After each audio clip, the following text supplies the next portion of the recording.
Vivemos dias de intenso analfabetismo bíblico.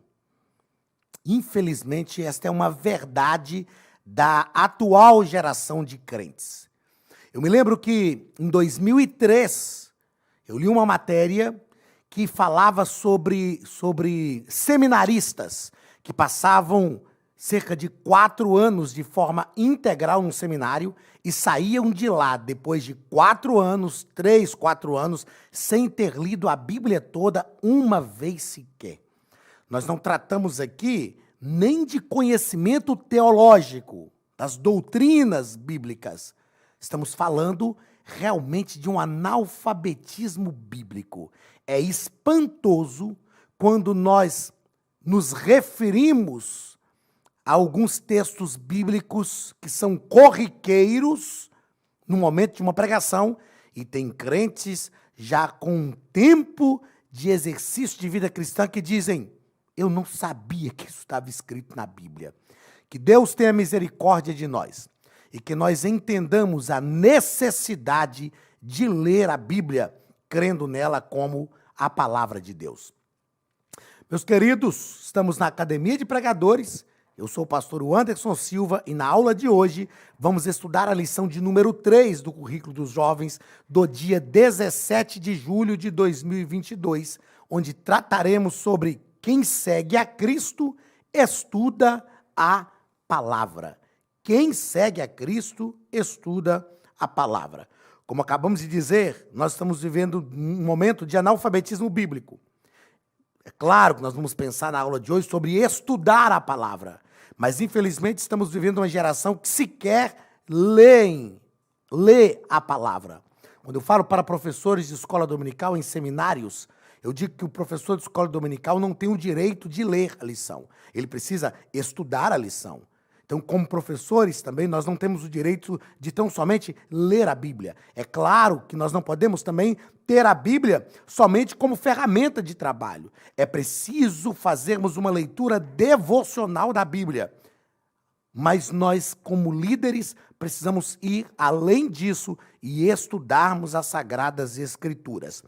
O texto principal está em Atos, capítulo 8, versículo 30, que nos diz que: e correndo Filipe, ouviu que lia o profeta Isaías e disse: entendes tu o que lês? Nós vamos perceber aqui no texto bíblico que essa narrativa é uma narrativa magnífica que envolveu a vida do diácono mais evangelista da igreja primitiva. E só de se aproximar do homem que era o eunuco da rainha de Candance, etíope, só de se aproximar e ouvir o que ele lia, Filipe entendeu o que ele lia.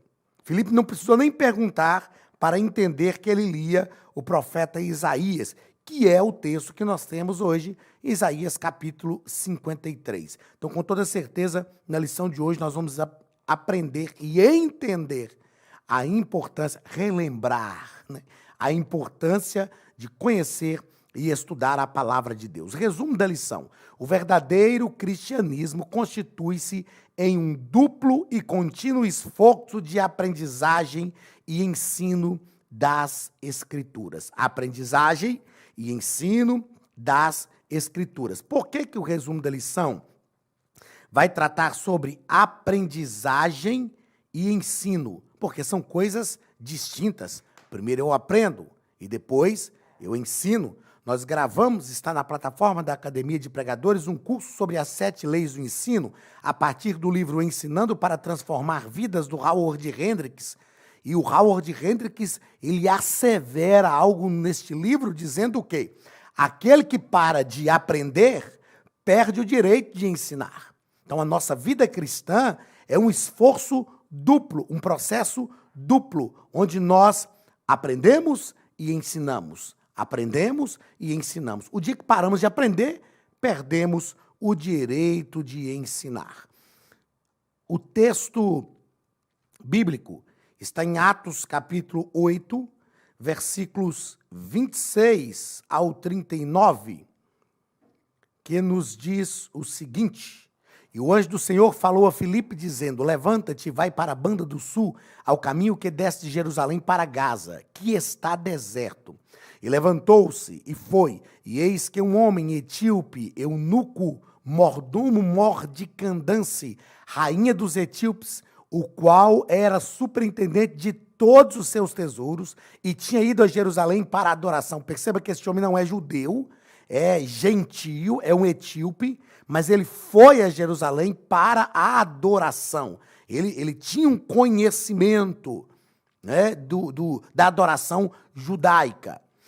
Regressava e assentado no seu carro, lia o profeta Isaías. E disse o Espírito a Filipe: chega-te e ajunta-te a este carro. E correndo Filipe, ouviu o que lia o profeta Isaías e disse: entendes tu o que lês?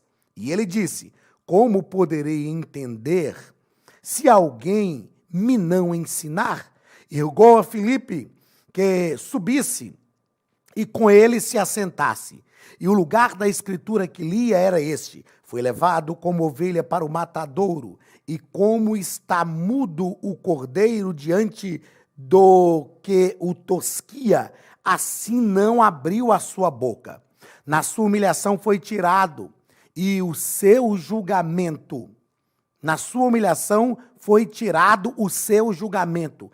E quem contará a sua geração? Porque a sua vida é tirada da terra. E respondendo o eunuco a Filipe, disse: rogo-te, de quem diz isso o profeta? De si mesmo ou de algum outro? Então Filipe, abrindo a boca e começando nesta escritura, lhe anunciou a Jesus. E indo eles caminhando, chegaram ao pé de alguma água, e disse o eunuco: eis aqui água, quem pede que eu seja batizado? E disse Filipe: é lícito, se crês de todo o coração. E respondendo ele, disse: eu creio que Jesus Cristo é o Filho de Deus. E mandou parar o carro, e desceram ambos à água, tanto Filipe como o eunuco, e o batizou. E quando saíram da água, o Espírito do Senhor arrebatou Filipe, e não o viu mais o eunuco, e jubiloso continuou o seu caminho. Diversas coisas me chamam a atenção neste texto, e eu quero fazer referência a elas, e assim nós já vamos tratando do assunto da lição. Primeiro, nós vamos entender que o eunuco Filipe tinha sido escolhido como um dos homens que iam cuidar das mesas das viúvas, por causa da murmuração que tinha acontecido em Jerusalém, onde alguns estavam dizendo que as viúvas e os órfãos estavam ficando abandonados. Então, a igreja escolheu, foi uma proposta dos apóstolos, escolherem homens cheios do Espírito Santo que cuidasse desses negócios sociais. Filipe estava entre eles. Só que Filipe, na verdade, foi um grande evangelista, um grande pregador da palavra de Deus. Nós aprendemos que, não obstante a função que nós recebemos no contexto da comunidade de fé, o mais importante é o ministério para o qual Deus nos chama. Isso é relevante, isso é importante. E todos nós fomos chamados para um ministério, mesmo que não tenhamos um reconhecimento eclesiástico, uma ordenação a diácono, presbítero, evangelista ou pastor, mesmo que não tenhamos este reconhecimento eclesiástico, todos nós temos um chamado de Deus para o ministério, e esse texto deixa claro que o chamado de Filipe estava ligado à pregação da palavra. Outra coisa importante, quando nós lemos aqui o versículo 39, após cumprir aquilo que era a missão designada para aquele momento, o Espírito do Senhor tomou Filipe. O texto diz que o Espírito do Senhor o arrebatou. E não viu mais, e Filipe não viu mais o eunuco. Agora, por que esse mesmo Espírito do Senhor que arrebatou Filipe, o tirou dali e o fez aparecer em outro lugar, não fez Filipe aparecer no caminho onde o eunuco estava? Porque Filipe precisava aprender a cumprir uma ordem. E o Espírito de Deus disse a Filipe: desce para o caminho que está deserto, o caminho que desce de Jerusalém para Gaza, que está deserto. Então, Filipe foi com seus próprios pés. Nós precisamos entender o nosso ministério e a comissão que Cristo nos faz. Outra coisa relevante neste texto é que, ao se aproximar do carro, Filipe ouviu o que o eunuco estava lendo. Ele não perguntou para o eunuco: o que você está lendo? Não, ele só ouviu e ele entendeu que ele estava lendo o profeta Isaías. Ou seja, Filipe tinha uma preparação prévia. Só de ouvir ele já sabia o que o homem estava lendo. Outra coisa relevante no texto é que Filipe faz uma pergunta: entendes o que lês? E o eunuco disse: olha, como é que eu vou entender se ninguém me explicar? O eunuco viu em Filipe, só da forma como Filipe o abordou, ele viu que Filipe tinha condições de lhe ensinar. Eu vejo pessoas dizendo hoje o seguinte: o povo hoje não quer ouvir a palavra. Será que não quer mesmo? Será que não quer? Eu não penso assim. Eu penso que o povo está mais pronto para ouvir do que muitos de nós preparados para ensinar. Às vezes, a gente quer ouvir, mas a pessoa que vai nos ensinar não tem o preparo suficiente. Aí aquele ensino fica chato, monótono. Então, nós precisamos estar prontos. Filipe estava pronto. O eunuco diz: senta-te aqui no carro e me explica.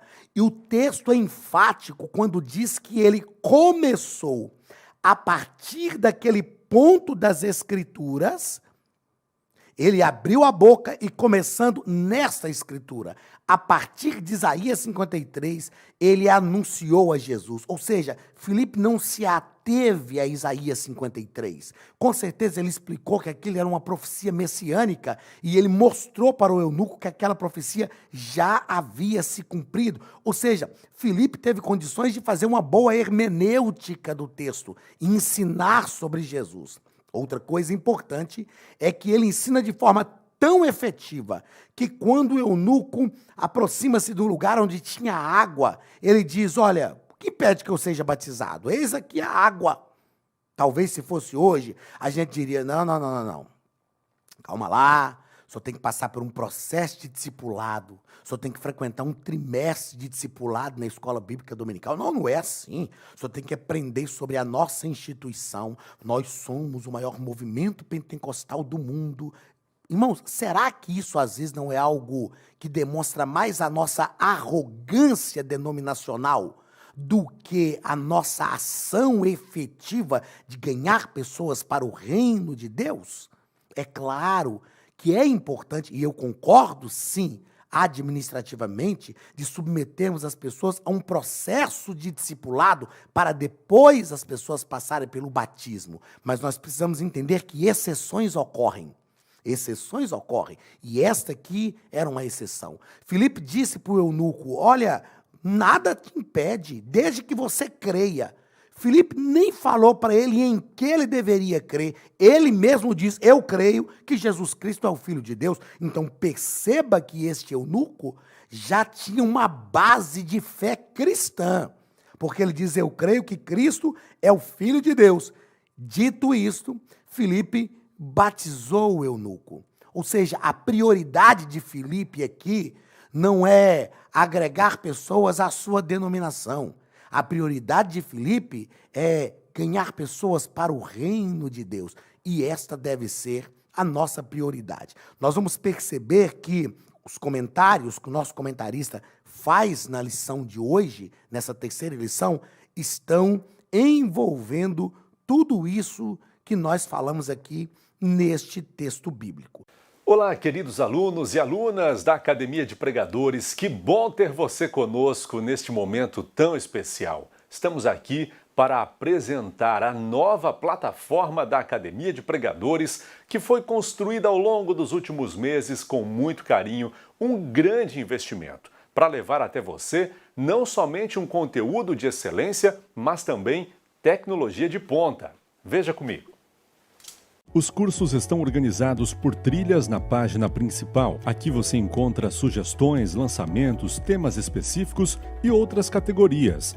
No final da página tem uma trilha com todos os cursos. Após começar os seus estudos, a primeira trilha será Continuar assistindo, que mostra somente os cursos iniciados por você. Sobre a capa do curso, consta o número de aulas, a carga horária e um botão para adicionar aos favoritos. Nesta seta, você pode expandir e ver um vídeo de introdução. Para fazer login, clique no avatar no canto superior direito e insira o seu e-mail e senha usados no cadastro. Caso tenha esquecido a senha, é só clicar neste link, preencher o e-mail cadastrado e a senha será enviada.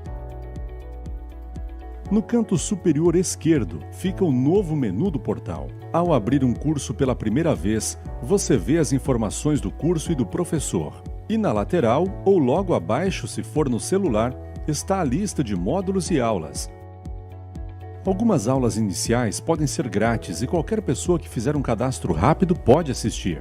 Após se matricular, aqui você vê as aulas concluídas, aulas liberadas ou agendadas.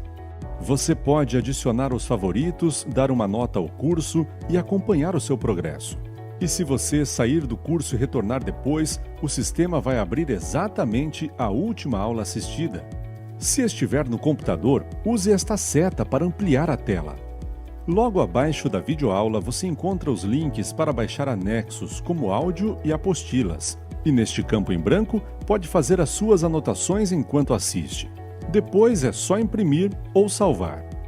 Quando terminar o curso, clique no botão Emitir meu certificado e ele será gerado automaticamente no mesmo instante e sem custo. Clicando no avatar, você tem acesso ao seu perfil e histórico de pagamento. Em Meus Cartões, pode adicionar um novo cartão de crédito para fazer o pagamento do seu plano. Se você já era nosso aluno e seu cartão não aparece aqui, adicione um cartão na nova plataforma. Então aproveite as novidades e clique em Assine Agora. Escolha um dos planos. Venha para a Academia de Pregadores, a maior escola bíblica online do Brasil.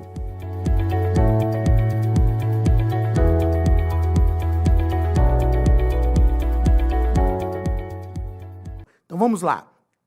Na nossa introdução, o nosso comentarista deixa claro que um cristianismo sem o mínimo de conhecimento bíblico é prejudicial à saúde espiritual da igreja. Como eu disse, nós vivemos tempos de analfabetismo bíblico. Nós estamos vivendo, é uma característica da nossa sociedade, e a gente precisa entender que todas as características sociais da nossa geração, eu não estou falando da geração dos jovens, que são hoje os nossos filhos, porque hoje a geração de jovens já tem idade para serem os meus filhos. Eu não estou falando só da geração dos nossos jovens e dos adolescentes. Estou falando da nossa geração. Até porque, embora eu nasci numa geração passada, mas a geração de hoje é a minha. O meu filho um dia falou comigo assim: papai, no tempo do senhor, como as coisas eram? Eu falei: menino, você está doido? Tá parecendo que eu já morri? O meu tempo é hoje. Tem que falar no meu tempo. Você é zumbi, por acaso? Que já morreu, o seu tempo já passou? Eu nasci, sim, numa outra geração. Mas a geração de hoje é a minha geração também. E nós nos tornamos numa geração que tem como característica social ter muita informação, porém pouco conhecimento. Muita informação e pouco conhecimento. Augusto Cury é um psicólogo que fala disso. Ele fala da síndrome do pensamento acelerado. Nós estamos vivendo uma geração que tem muita informação, mas, na verdade, tem pouco conhecimento. O Augusto Cury fala que uma criança entre 7 e 9 anos de idade hoje, e é uma verdade, tem mais informação do que os grandes imperadores do mundo antigo. Informação não é conhecimento.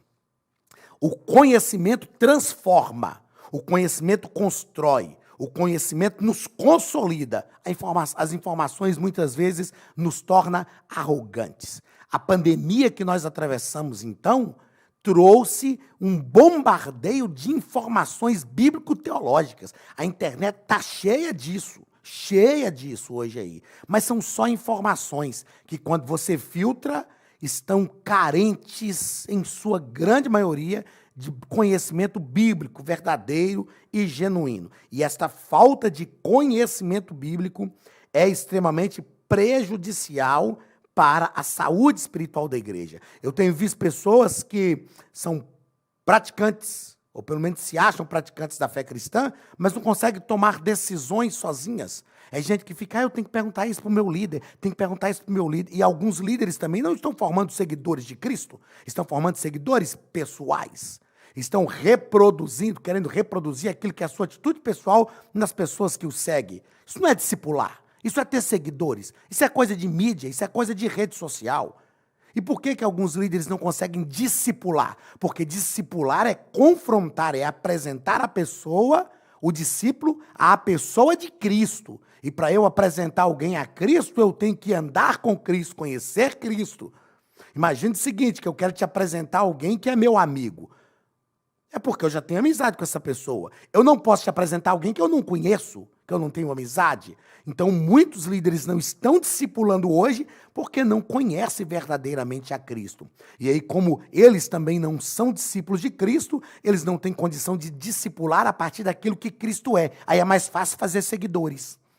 É mais fácil falar daquilo que eu sou. É mais fácil falar das minhas conquistas, dos meus projetos e produzir seguidores.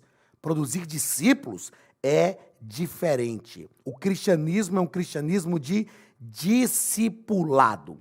Discipulado. Tá ok? No primeiro ponto, o comentarista vai tratar sobre o cristão como missionário inato. Primeiro parágrafo, nós somos conhecidos dele. Nós somos conhecidos dele. E esse texto, o comentarista vai nos deixar claro que Deus já conhecia o eunuco. Por amor, olha o que ele diz, por amor ao forasteiro, o Eterno comissiona seu servo a uma tarefa imediata e específica. O Senhor já nos conhece, nós é que precisamos conhecê-lo. E esse conhecimento de Deus é a partir do relacionamento que nós precisamos ter com ele. Segundo parágrafo do primeiro ponto, servir a Jesus exige disposição para quebrar os próprios preconceitos. Nos dias de Filipe, o evangelho ainda estava sendo anunciado somente aos judeus. E de repente Deus fala com Filipe, olha, você vai anunciar o evangelho a um etíope e, além do mais, você vai batizá-lo.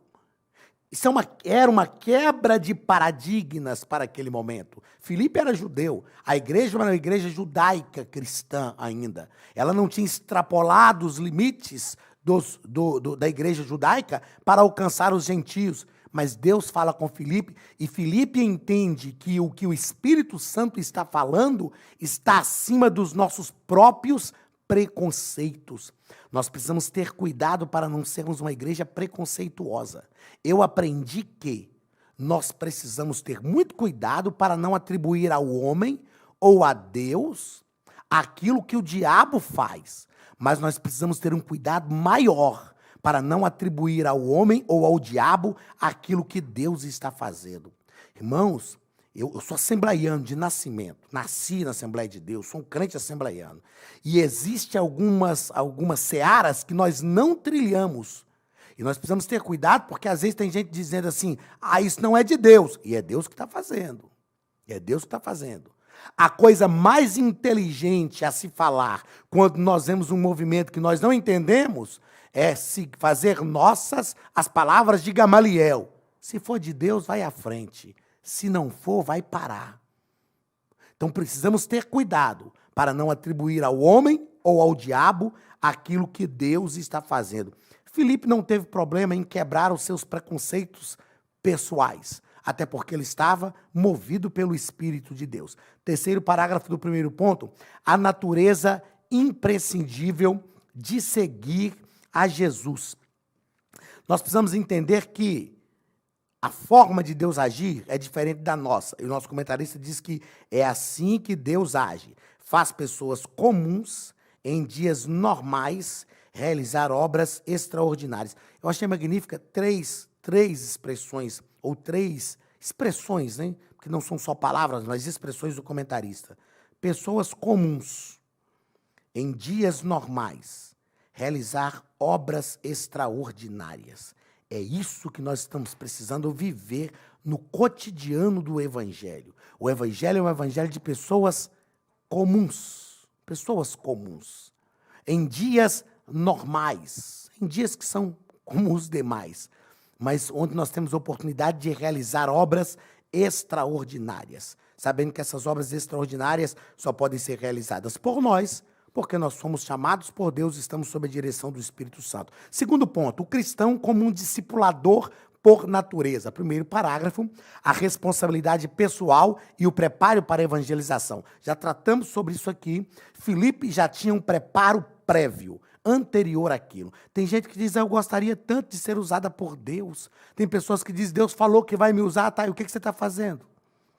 Deus falou que vai te usar, você tem desejo de ser usado por Deus, mas o que você está fazendo em relação a isso?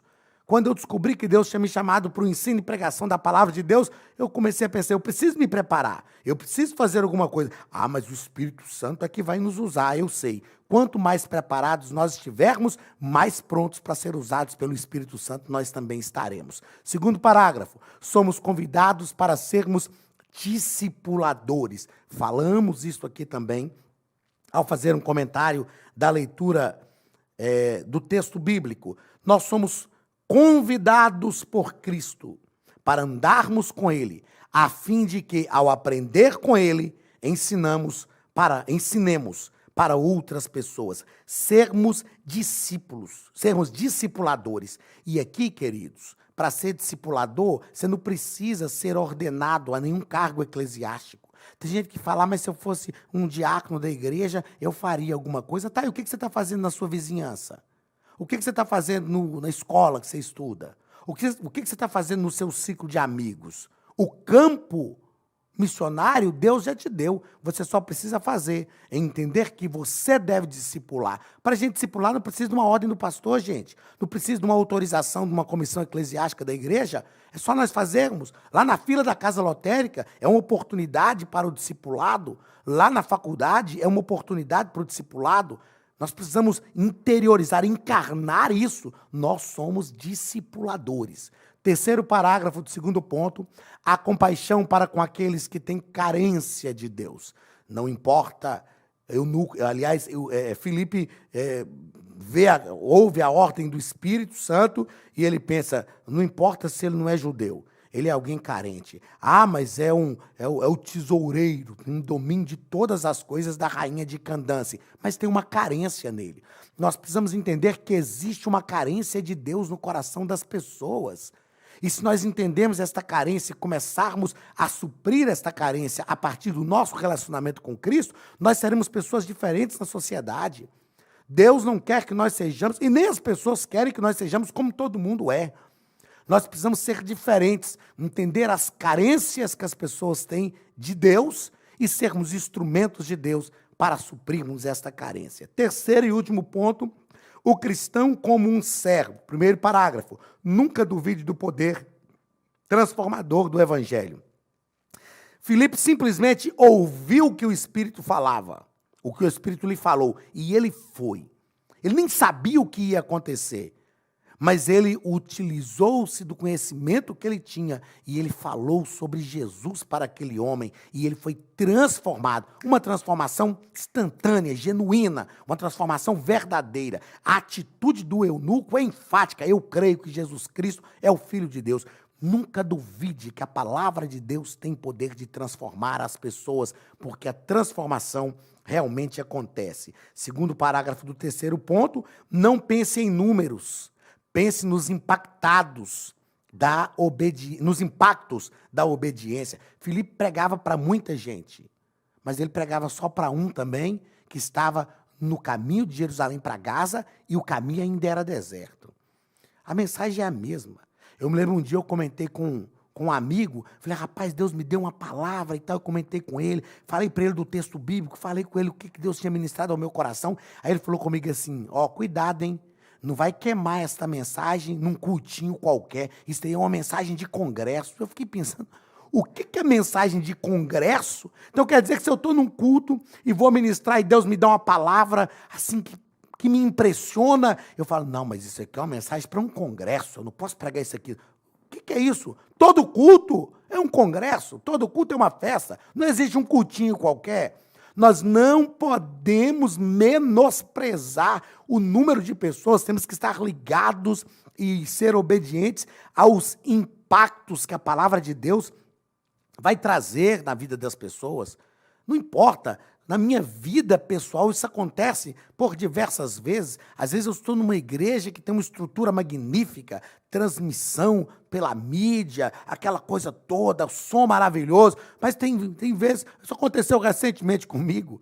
No outro dia eu estava numa igreja pequenininha, simples, e daí é o mesmo povo, é a mesma palavra, é a mesma oportunidade de ministrar a palavra, e nós devemos pregar o evangelho como ele é, de forma verdadeira. Terceiro e último parágrafo: depois de cumprir tudo o que Deus mandar fazer, faça mais. Filipe não parou ali. Ele pregava para muita gente, pregava só para o eunuco, mas ele continuava desenvolvendo o trabalho. Nós não podemos parar. Eu sempre digo o seguinte: qual o prazo de validade de um ministério? Qual o prazo de validade do seu ministério, da sua vida? O ministério não tem prazo de validade. O ministério nasce conosco, nós somos formados por Deus, começamos a exercer o ministério e vamos exercer o nosso ministério até partir para a eternidade, ou o que eu penso ser melhor, até Jesus arrebatar a igreja, que é o que eu espero. Que você seja verdadeiramente um discipulador e que a mão de Deus te direcione, que você tenha sensibilidade para ouvir onde o Espírito de Deus quer que você esteja, hoje e agora, mas que você faça com a grandeza do ministério que Deus te vocacionou, mesmo estando em lugares pequenos. Faça sempre com excelência. Afinal de contas, fazer com excelência é fazer o melhor que se pode com aquilo que se tem. Como diz Mário Sérgio Cortella, fazer com excelência é fazer o melhor que você pode fazer, até que você não tenha condições para fazer melhor ainda. Então faça com excelência, desenvolva o seu ministério e que a mão de Deus te conduza em tudo, em nome de Jesus. Um abraço e até a nossa próxima aula na semana que vem, em nome de Jesus.